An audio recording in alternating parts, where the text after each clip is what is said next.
জাহের আলী আলভি এবং তার স্ত্রী ইকরারের এই মর্মান্তিক ঘটনাটি আমাদের বর্তমান সমাজের এক অন্ধকার বাস্তবতাকে সামনে নিয়ে এসেছে। বাহ্যিক চাকচিক্য, টাকা পয়সা আর আভিজাত্য যে মানুষের মনের শান্তির গ্যারান্টি দিতে পারে না, এই ঘটনা তার এক জ্বলন্ত উদাহরণ। একটি দাম্পত্য জীবনের মূল ভিত্তি হল পারস্পরিক বিশ্বাস।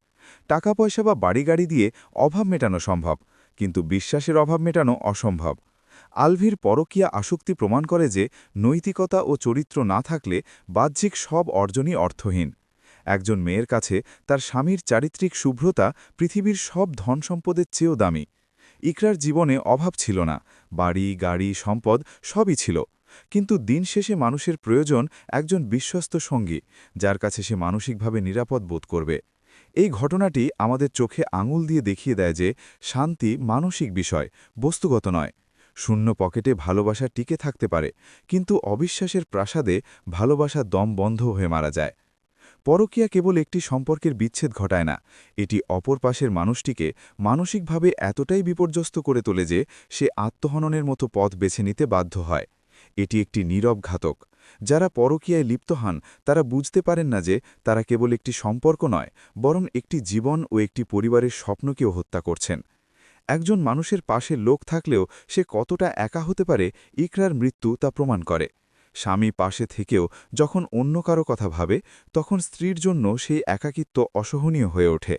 আমাদের সমাজে বিষণ্ণতা বা মানসিক যন্ত্রণাকে প্রায়ই উপেক্ষা করা হয়। প্রিয়জনের অবহেলা যে কাউকে আত্মহত্যার দ্বারপ্রান্তে নিয়ে যেতে পারে, তা গুরুত্বের সাথে বোঝা উচিত। পরিশেষে আমি ঘটকবাবু ভাই আপনাদের উদ্দেশ্যে একটি অত্যন্ত জরুরি কথা বলতে চাই। জাহের আলী আলভি আর ইকরারের এই করুণ পরিণতি থেকে আমাদের সবার, বিশেষ করে মেয়েদের বাবা-মাদের বড় একটা শিক্ষা নেওয়ার আছে। আমার দীর্ঘ অভিজ্ঞতায় আমি অনেক ঘর ভাঙতে দেখেছি, আর তার পেছনে বড় কারণ হল আমরা পাত্র দেখার সময় শুধু কি আছে তা দেখি, কিন্তু মানুষটা কেমন তা দেখি না। আজকের এই ঘটনা আমাদের চোখে আঙুল দিয়ে দেখিয়ে দিল, টাকা শান্তি কেনে না।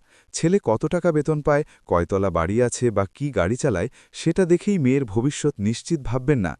ইকরার সব ছিল, কিন্তু শান্তি ছিল না। চরিত্রই আসল সম্পদ। টাকা আজ আছে কাল নেই, কিন্তু একটা ছেলের চরিত্র আর নৈতিকতা সারা জীবন থাকে। চরিত্রবান স্বামী মানেই একটি নিরাপদ ছাদ। পরকীয়া এক বিষাক্ত আসক্তি।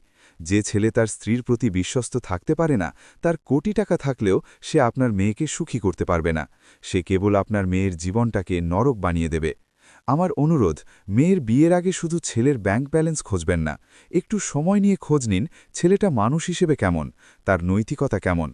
শুধু টাকা খুঁজবেন না, চরিত্রবান ছেলে খুঁজুন, কারণ টাকা দিয়ে বিলাসিতা কেনা যায়, কিন্তু সুখ আর সম্মান কেনা যায় না।